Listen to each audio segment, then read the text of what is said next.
నేను బాగుండాను, మీరందరూ బాగుండాలని మనస్ఫూర్తిగా కోరుకుంటున్నాను. ఈరోజు కోడిగుడ్డు ఉల్లిపాయ అట్టేస్తున్నా.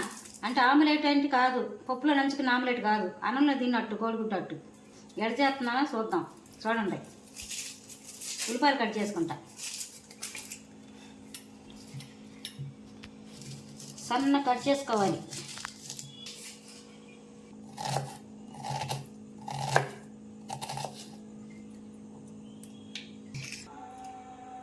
ఉల్లిపాయలు 3 ఉల్లిపాయలు తీసుకున్నాను 5 కోడిగుడ్లకి. మన ఇష్టం, గుడ్లు ఎన్ని వేసుకోవచ్చు, కానీ ఇక 3 ఉల్లిపాయలు తీసుకుని కట్ చేసుకున్నా. దీంట్లో మరి అంత గుడ్లు కూడా ఎక్కువ వేసుకోకూడదు, బాగోదులే. ఇదిగో కొంచెం పసుపు,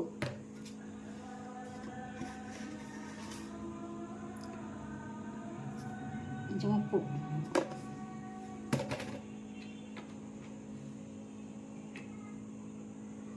కొంచెం కారం,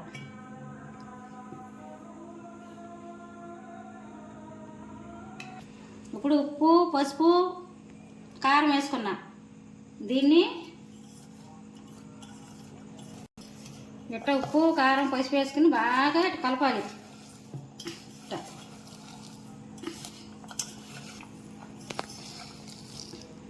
కలపండి, బాగా కలపండి. ఇట్ట ఉప్పు కారం ఉల్లిపాయ కలిసిపోవాలి. కలిపితేనే ఆ అట్టకి టేస్ట్ వచ్చింది. మన స్పూన్తో కలిపితే రాదు. ఉల్లిపాయ ఉప్పు అన్ని పసుపు కలిసిపోవాలి. ఉప్పు పసుపు కారం ఈ ఉల్లిపాయలు వేసి కలిపితేనే ఈ అట్టుకి టేస్ట్ రుచి వచ్చింది. స్పూన్ వేసి కలిపితే రాదు. ఉల్లిపాయ ముక్కలు వండితే బాగోదు. అన్నంలో తినడానికి ఇది కోడిగుడ్డు ఆమ్లెట్. అంటే పప్పులో నంచుకుంటాం, చారులో నంచుకున్నట్టు కాదు, కోడిగుడ్డు ఆమ్లెట్. అది పచ్చిమిరపకాయ ముక్కలు వేసి వేసుకుంటాం.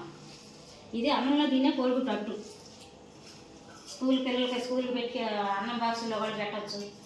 పిల్లలు ఇష్టంగా తింటారు, మనం కూడా ఇష్టంగా తింటాం. పెద్దవాళ్ళు అంత కమ్మగా అంత టేస్ట్గా ఉంది. ఉప్పు కారం పసుపుతో చేస్తున్నా. ఇగో ఇట్లా కలపాలి బాగా.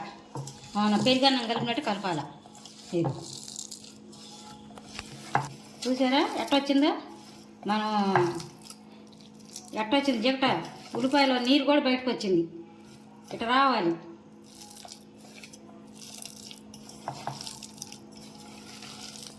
కలపాల. ఇట్లా మన స్పూన్తో కలిపితే ఇట్లా వచ్చిద్దా? రాదుగా. ఇట్లా కలపాలి. ఇట్లా కలిపినప్పుడే ఆ టేస్ట్ వచ్చింది దీనికి. ఉట్టు అల్లం పేస్ట్ ఏమి లేకుండా ఉప్పు కారం పసుపుతోనే అంత కమ్మదానం వచ్చింది అన్నమాట. మీరు కూడా చేసుకుని తిని చూడండి. అసలు అట్లా ఉంటుంది, తిని చూడండి అసలు. ఇప్పుడు ఇదిగో చూడండి ఎట్ట వచ్చింది. మనం ఎట్టొచ్చిందో నీరులాగా వచ్చేసింది. ఇప్పుడు వేసుకోవాలి.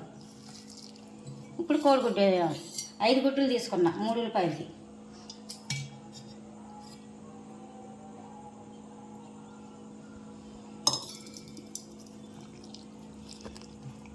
ఇప్పుడు ఇట్లా గుడ్లు వేసాక ఉల్లిపాయ నలిపేసినాక గుడ్లు వేసుకున్నాక చేత్తోనే కలపాలి. చేత్తో కలుపుతున్నావు నీశాసం రాదా, చేతి నీశాసం రావా, చేత్తో కలుపుతున్నావు ఏంటి పాడు, స్పూన్తో కలుపుకోవచ్చు అంటారు. కానీ ఆ టేస్ట్ వేరు. స్పూన్తో కలిపేది కోడిగుడ్డు ఆమ్లెట్కి మామూలుగా వేసేసుకుంటాం. ఇది అన్నంలో తినాం కదా, ఎట్టా చేత్తో కలపాలి. ఉప్పు కారం బాగా పట్టిద్ది. ఇది బాగా కలిసిపోద్ది చేత్తో కలిపితే. ఏంటంటే అంత కమ్మగా ఉండిద్ది. ఎట్ట కలుపుకోవాలి. స్పూన్తో కలిపితే కలవదు.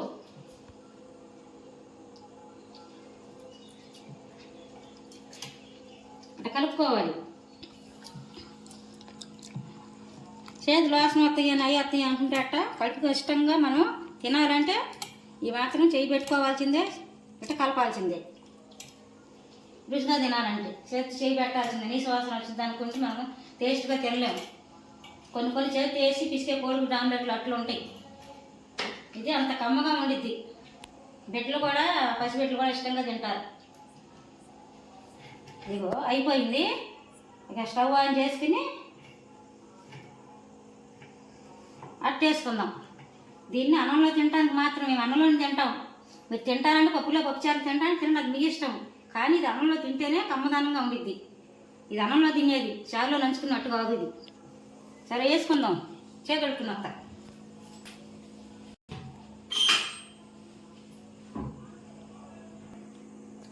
ఇదిగో మంచి కష్టం అయిపోయిందిగా.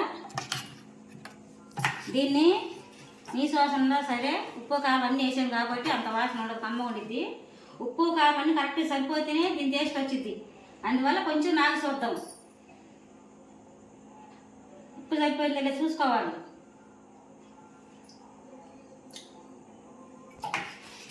కొంచెం ఉప్పు తగ్గింది వేసుకుందాం. నీసు వాసన లేదు, బాగుంది.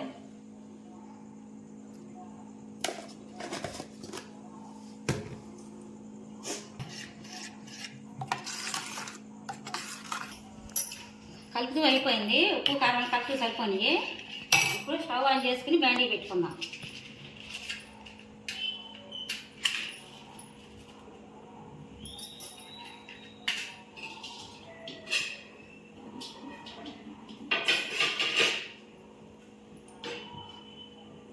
బ్యాండీ కొంచెం ఏడెక్కినాక ఆయిల్ పోసుకుందాం. ఇది ఇసింది గుంటగా ఉండ బ్యాండీలోనే అట్టి వేసుకోవాలి. మనం దోశలు వేసుకునే దాన్ని వేసుకోవద్దు. అప్పుడు గుంటగా ఎత్తినే కొంచెం మందంగా వచ్చిద్ది, బాగుంటుంది. మనం ప్లేట్ కూడా వేసుకోవాలి కదా. అట్లీ పని మీద వేసుకోబాగుండే, పలసగా వచ్చిద్ది, బాగోదు. ఈ బ్యాండీలు వేసుకుంటేనే అంత టేస్ట్ వచ్చింది. అట్లీ పనులు మాత్రం వేసుకోబాకండి. వేస్తున్నాను చూడండి, ఏ బ్యాండీలు వేస్తున్నాను అలాంటి బ్యాండీలు వేసుకోండి. కొంచెం ఆయిల్ ఎక్కువే పట్టిద్ది. ఆయిల్ కొద్దిగా చెగదగలాల. ఆయిల్ వేడెక్కింది. ఇప్పుడు స్టవ్ తగ్గించుకుని ఇది వేసుకుందాం కోడిగుడ్డు.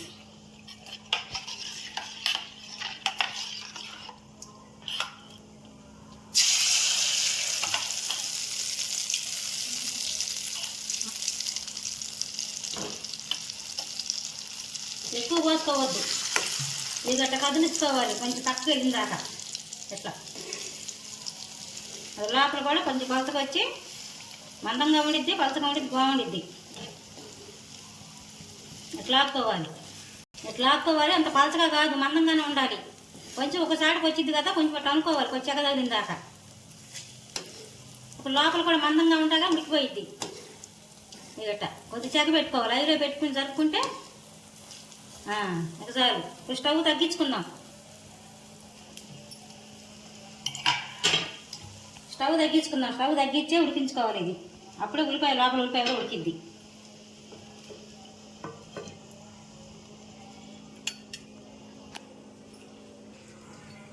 చూద్దాం.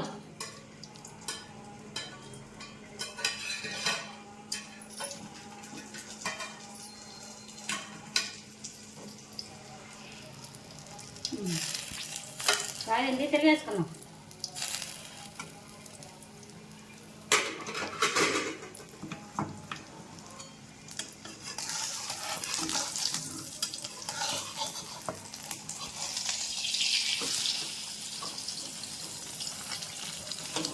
మధ్యలో ఎట్టానండి అంటే లోపల ఏమన్నా అందంగా ఉండాలి, లోపల ఉడిగిపోయేది.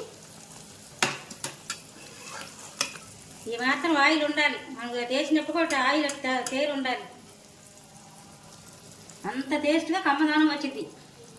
కొంచెం ఆయిల్ వేసుకోకూడదు, ఇంతే ఆయిల్ పట్టింది. మూత పెట్టుకుందాం మళ్ళీ.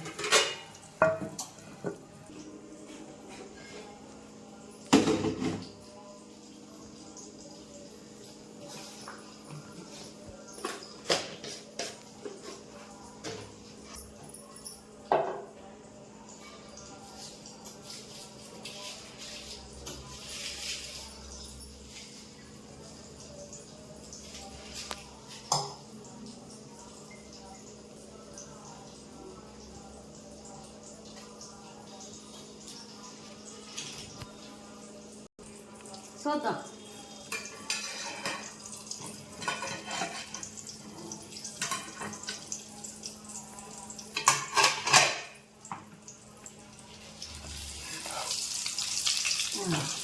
కాలింది, తీసుకుందాం.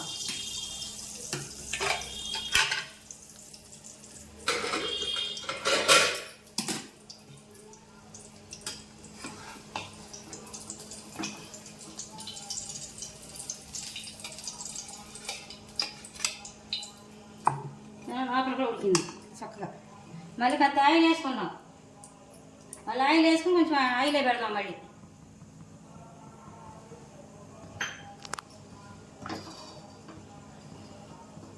కొంచెం నూనె ఎత్తుకొని ఇద్దాం.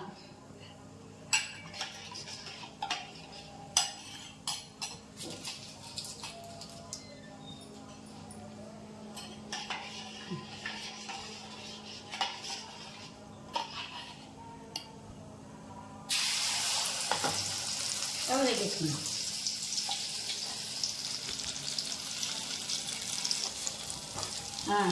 చాలు. ఇప్పుడు ఐలో తగ్గించుకుందాం, సిమ్లో పెడదాం అంతే. మళ్ళీ ప్లేట్ వేసుకుందాం.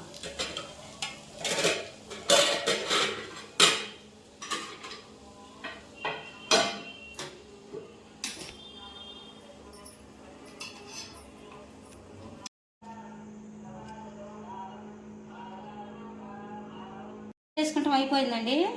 కొంచెం వేసుకుని తిని చూస్తా ఎట్టుందో చూడండి. మీరు కూడా టేస్ట్ ఎట్టుందో చూద్దాం.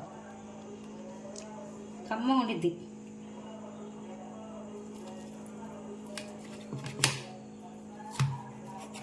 మనకి సరిపోవాలంటే వేసుకుంటాం, చాలిపోతే మళ్ళీ వేసుకుందాం. ముక్కలు తప్పాము దాంట్లో, ఇప్పుడు చేసి వేసుకున్నాం అనుకో దాంట్లో.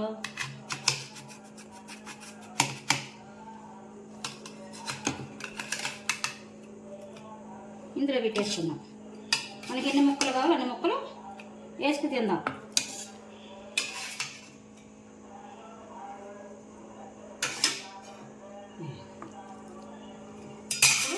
అన్నం వేసి తిని చూద్దాం ఎట్టుందో.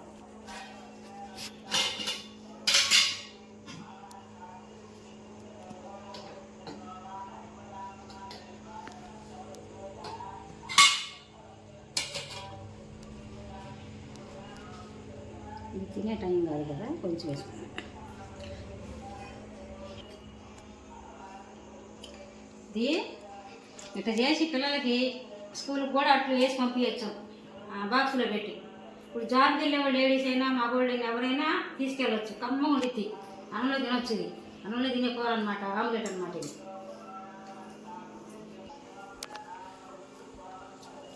ఇది కలుపుకోండి అన్నంలోనే. కోడిగుడ్డు ఆమ్లెట్ కలుపుకుంటే నీ వాసన ఉండదు అంటారు, అసలు నీ వాసన ఉండదు. భలే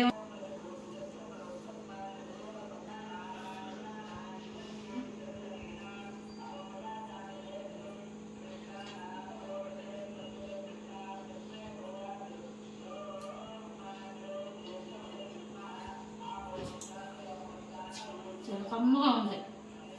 మీరు కూడా వండుకుని తిని చూసి చెప్పండి, చాలా బాగుంటుంది. అన్నం లేదన్నమాట. ఇది ఈ రోజు బాగుంటుంది, మిగిలిన 2 రోజులు కూడా బాగుంటుంది.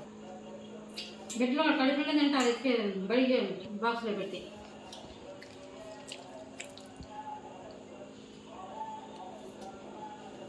చాలా బాగుంది, కమ్మగా ఉంది. ఇంతే మీరు కూడా చేసుకుని తీసుకుండి ఎట్టుందో, ఎంత బాగుందో అంతే.